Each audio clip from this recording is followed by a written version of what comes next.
want to pull up this video. It's gone viral. I believe it's from someone by the name of Miranda Jewell. That's what it says in the video. But I just want to play it for you, and then we'll talk about it. I don't even know what to say at this point. I had to get off the train past my stop because there was a guy who was following me from car to car. And when I tried to get off at my stop, which was pitch dark, he held it open to see if I was going to get off. So I had to get off the stop after.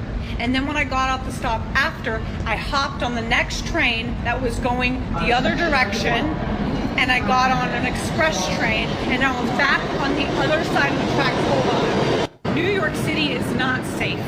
It's not safe for women, okay? I am so sick and tired of having to look over my shoulder 24/7, not just at night, during the day, at all hours. I'm sick and tired of it. Who do you think she voted for? Oh, I'm sure she voted for Mom Donnie, right? There is a 75% chance she votes liberal. And I'm not trying to disparage her or claim that is what she's doing.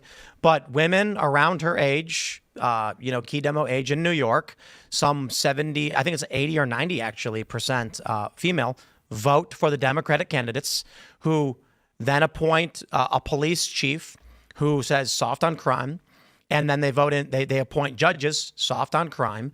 So she is arguing for, and it's not about her as an individual, but this is what people in New York voted for. And this is, a lot of this is leading to this, what I call the rise of the urban right. Mm-hmm. And which we need more of that. This is a different Alvin Bragg is horrifying. Pipeline, a different path from the rural right, which most people, everyone knows the rural right. Everyone gets that. We're conserving our small towns. We're conserving our culture. We care about the farms. We need, everybody gets it. Everybody loves it. Cowboy hats, pickup trucks. Everybody gets that. That's the sort of stereotypical Republican viewpoint. The urban right is a little bit different. The urban right is way more radical. The urban right is a reactionary force because you're reacting to your home and your livelihood that's been stolen in front of your own eyes. And there's so many people now in the new right that are actually part of this urban right, including, by the way, Donald Trump himself, a Fifth Avenue billionaire who came down a golden escalator and was talking about this stuff has gotten completely out of control. People forget, by the way, that when he announced he was running for president, it was right, I think it was either right in the middle or right after the Freddie Gray riots in Baltimore that were going on at the time, where he's actually said publicly that Melania Trump watching those riots and watching Baltimore just be burned to the, I was there, was watching it be burned to the ground. It's one of my first live stream riots, yay. That she said to Trump, she said, you have to do it. This is your time. And so the urban right is this, you come to politics from a completely different perspective than the rural right. Your focus is going to be different. And you think about it, right?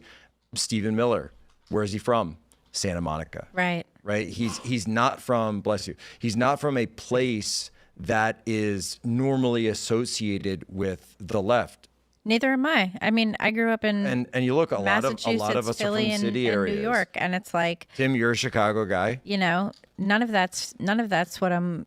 I was raised to be an abortion-loving liberal, and first of all, they showed us the video of an abortion when I was in 8th grade in CCD, and so I was never pro-choice ever, but thank you, Catholic Church. But these cities are also being really damaged by left-wing foundations. Like the MacArthur Foundation gave $3.3 million to the county that Charlotte is in, Mecklenburg County, to reduce their jail population. And you have Mom Donnie now in New York saying that he wants to reduce the population of Rikers Island. 100 days is too long to be in Rikers. Didn't mention the type of crime that would be committed. And he didn't mention what's going on with their trials. No. I mean, it's not too long if if you're actually going through the justice system. And these justice systems, like, does it take a while to get a trial?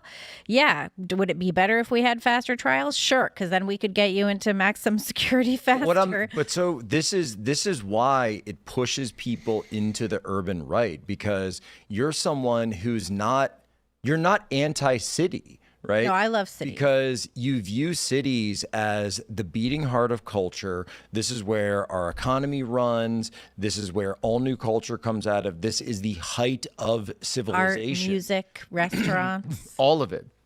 It's the city. President Trump is out now showcasing how safe Washington, D.C. is by going out for seafood right around the corner from the White House.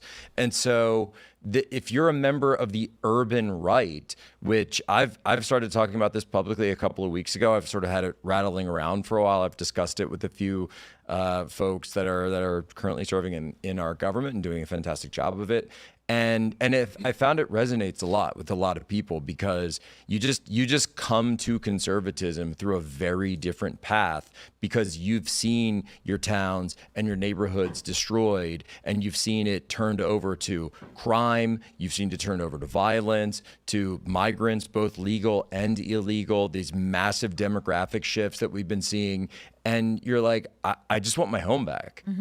Who do I vote for to get that? Yeah, well, I mean, it's all come from from the rural conservative, kind of the more classic from eastern central Indiana. What we see in common with a lot of the urban right all comes down to the revivification of the traditional man, masculinity, this feminization that brought in socialism in this country by making you feel bad. There are people who are poor who you need to give your money to.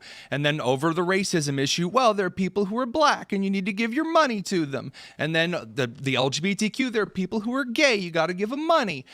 Additionally, that kind of hyperfeminization has driven people in urban centers where college-educated white women are most likely to find their happy place. That's where families kind of circled around during the 70s through the 90s.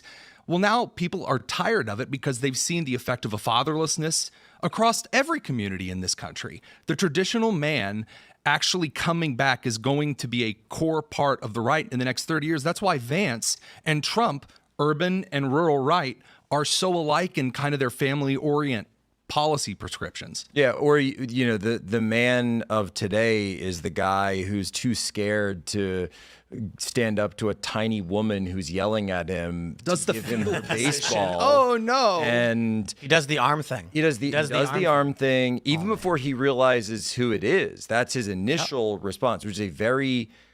I mean, I don't know if that guy's got a touch of something or what, but he doesn't seem to.